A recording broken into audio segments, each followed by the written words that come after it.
Comedy Kiladi ನಟ ರಾಕೇಶ್ ಪೂಜಾರಿ ಇನ್ನಿಲ್ಲ. ವಿಶ್ವರೂಪಿ ಅಂತಾನೆ ಹೇಳಿ ಫೇಮಸ್ ಆಗಿದ್ದಂತಹ ರಾಕೇಶ್ ಅವರು ಬಣ್ಣದ ಲೋಕದಲ್ಲಿದ್ದರೂ ಕೂಡ ಕಾಮಿಡಿ ಕಿಲಾಡಿ ಮೂಲಕ ಫೇಮಸ್ ಆಗಿದ್ರು. ಉಡುಪಿ ಮೂಲದ ನಟ ರಾಕೇಶ್ ಪೂಜಾರಿ ಪಲ್ಸ್ ರೇಟ್ ಕಡಿಮೆಯಾಗಿ ಸಾವನ್ನಪ್ಪಿದ್ದಾರೆ. ಲೋ ಬಿಪಿಯಿಂದ ಸಾವನ್ನಪ್ಪಿರುವಂತಹ ನಟ ರಾಕೇಶ್ ಯಾರ್ದೋ ಮದುವೆ ಫಂಕ್ಷನ್ಗೆ ಅಂತ ಹೇಳಿ ಹೋಗಿದ್ರಂತೆ. ಮೆಹಂದಿ ಕಾರ್ಯಕ್ರಮ ಕೂಡ ನಡೀತಾ ಇತ್ತು. ಅದರ ಒಂದಷ್ಟು ಫೋಟೋಗಳನ್ನು ಅವರು ಇನ್ಸ್ಟಾಗ್ರಾಮ್ ಖಾತೆಯಲ್ಲೂ ಕೂಡ ಶೇರ್ ಮಾಡಿಕೊಂಡಿದ್ದಾರೆ. ಆ ಸಂದರ್ಭದಲ್ಲಿಯೇ ಈ ಒಂದು ಹೃದಯಾಘಾತ ಆಗಿದೆ ಅನ್ನುವಂತಹ ಮಾಹಿತಿ ಸದ್ಯಕ್ಕೆ ಲಭ್ಯ ಆಗ್ತಾ ಇರುವಂಥದ್ದು. ಮೊದಲಿಗೆ ಲೋ ಬಿ ಪಿ ಅಂತ ಆಗತ್ತೆ. ಅದಾದ ನಂತರ ಅವರನ್ನು ಇಮಿಡಿಯೇಟ್ ಆಗಿ ಕೂಡ ಅವ್ರನ್ನ ಆಸ್ಪತ್ರೆಗೆ ದಾಖಲು ಮಾಡಲಾಗತ್ತೆ. ಬಟ್ ಆದರೆ ಹಾರ್ಟ್ ಅಟ್ಯಾಕ್ ಆಗಿ ಅವರು ಇದೀಗ ನಿಧನರಾಗಿದ್ದಾರೆ ಅನ್ನೋದು ಗೊತ್ತಾಗ್ತಾ ಇದೆ. ಕನ್ನಡ ಕಿರುತೆರೆ ಲೋಕಕ್ಕೆ ನಿಜಕ್ಕೂ ಇದು ಅಚ್ಚರಿಯ ಸುದ್ದಿ.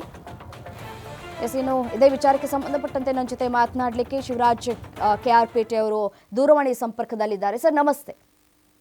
ನಮಸ್ತೆ ಮೇಡಮ್. ಸರ್, ರಾಕೇಶ್ ಪೂಜಾರಿ ಅವರು ಇನ್ನಿಲ್ಲ ಅನ್ನುವಂತಹ ಮಾತು ನಿಜಕ್ಕೂ ನಂಬೋದಕ್ಕೆ ಸಾಧ್ಯ ಆಗ್ತಾ ಇಲ್ಲ. ಬರೀ 34 ವರ್ಷ ಅವರಿಗಷ್ಟೇ. ಮತ್ತು ಅವರು ಬಂದಂತಹ ಹಾದಿ ಮತ್ತು ಅವರು ಬಹಳ ಕಷ್ಟಪಟ್ಟು ಈ ಒಂದು ಇಂಡಸ್ಟ್ರಿಗೆ ಬಂದಿದ್ದು ನಾವೆಲ್ಲರೂ ಕೂಡ ನೋಡಿದ್ದೀವಿ ಸರ್. ಅವರ ನಟನೆ ನಿಜಕ್ಕೂ ಈ ಕ್ಷಣಕ್ಕೂ ನೆನೆಸ್ಕೊಂಡ್ರೆ ನೋವಾಗ್ತಾ ಇದೆ ಸರ್ ಈ ಒಂದು ವಿಚಾರ. ನೀವು ಅವರನ್ನು ನೋಡಿದಂತಹ ಸಂದರ್ಭದಲ್ಲಿ ನೀವು ಕಂಡ ರಾಕೇಶ್ ಪೂಜಾರಿ ಬಗ್ಗೆ ಹೇಳ್ತಾ ಹೋಗೋದಾದರೆ, ಈ ಸಂದರ್ಭದಲ್ಲಿ ಅವ್ರನ್ನ ನೆನಪಿಸ್ಕೊಳ್ಳೋದಾದರೆ? ಇಲ್ಲ, ನೆನಪಿಸ್ಕೊಳ್ಳೋಕೆ ಅವ್ರನ್ನ ನಾವು ಮರ್ತಿಲ್ಲ. ಇನ್ನೊಂದು ಮರೆಯಕ್ ಆಗದೆ ಇರುವಂತ ವ್ಯಕ್ತಿತ್ವ. ಅವ್ರಿಗೆ ನೀವ್ ಹೇಳ್ದಾಗ್ಲೇ ಗೊತ್ತಾಗಿದ್ದು ಅವ್ರಿಗೆ 34 ವರ್ಷ ಅಂತ ಹೇಳ್ಬಿಟ್ಟು ಇನ್ನೂ ಮಗು ತರನೇ ಇದ್ದಂತ ವ್ಯಕ್ತಿ, ಒಳ್ಳೆ ಸ್ನೇಹಿತ. ಮತ್ತೆ ಎಲ್ರ ಜೊತೆನೂ ತುಂಬಾ ಬೇಗ ಮಿಂಗಲ್ ಆಗುವಂತ ವ್ಯಕ್ತಿ. ಈಗ ನಾನು ಕೂಡ ಆಕ್ಚುಲಿ ಜರ್ನಿನಲ್ಲಿ ಇದೀನಿ, ಹೋಗ್ತಾ ಇದೀನಿ.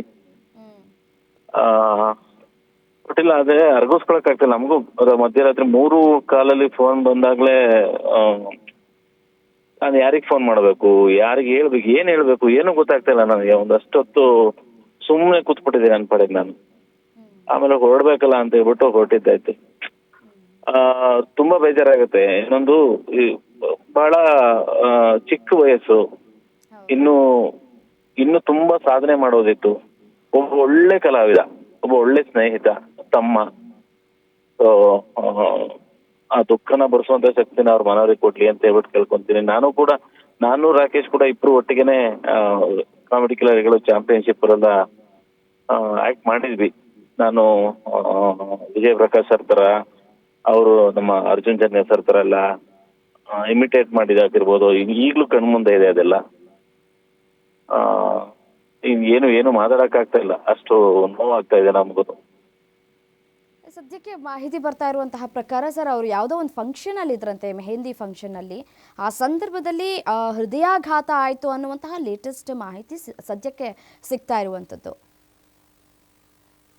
ನನಗೆ ಗೊತ್ತಿರೋ ಪ್ರಕಾರ ಸ್ವಲ್ಪ ಲೋ ಬಿ ಆಯ್ತು ಅಂತ ಹೇಳಿ ಅವ್ರನ್ನ ಹಾಸ್ಪಿಟಲ್ ಕರ್ಕೊಂಡು ಹೋಗಿದ್ರು. ಸೊ ಅಲ್ಲಿ ಆಗ್ಲಿಲ್ಲ ಅಂತ ಹೇಳ್ಬಿಟ್ಟು ಹೇಳಿದ ಅಷ್ಟೇ ಗೊತ್ತಿರೋದು ನನಗೆ.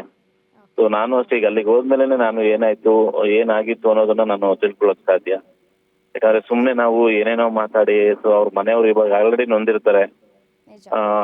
ಸೊ ಹಾಗಾಗಿ ನಾವೇನು ಹೇಳಕ್ ಆಗಲ್ಲ. ಅಲ್ಲಿಗೆ ಹೋದ ನಂತರನೇ ನಾನು ತಿಳ್ಕೊಂಡ ನಂತರನೇ ಅದನ್ನ ಮಾತಾಡ್ತೇನೆ. ಸದ್ಯಕ್ಕೆ ನನ್ನ ಗೆಳೆಯನ ಆತ್ಮಕ್ಕೆ ಶಾಂತಿ ಕೋರ್ತೀನಿ, ಜೊತೆಗೆ ಆ ಒಂದು ನೋವನ್ನ ಬರ್ಸುವಂತ ಶಕ್ತಿನ ದೇವರು ಅವ್ರ ಕುಟುಂಬದವ್ರಿಗೆ ಕೊಟ್ಟಿ ಅಂತ ಕೇಳ್ಕೊಂತೀನಿ. ಥ್ಯಾಂಕ್ ಯು ಸರ್, ಧನ್ಯವಾದಗಳು ಗ್ಯಾರಂಟಿ ನ್ಯೂಸ್ ಜೊತೆ ಮಾತನಾಡಿದ್ದಕ್ಕಾಗಿ. ಎಷ್ಟೊತ್ತು ನೀವು ನೋಡಿದ್ದು ಗ್ಯಾರಂಟಿ ನ್ಯೂಸ್, ಸುದ್ದಿ ಖಚಿತ, ನ್ಯಾಯ ನಿಶ್ಚಿತ.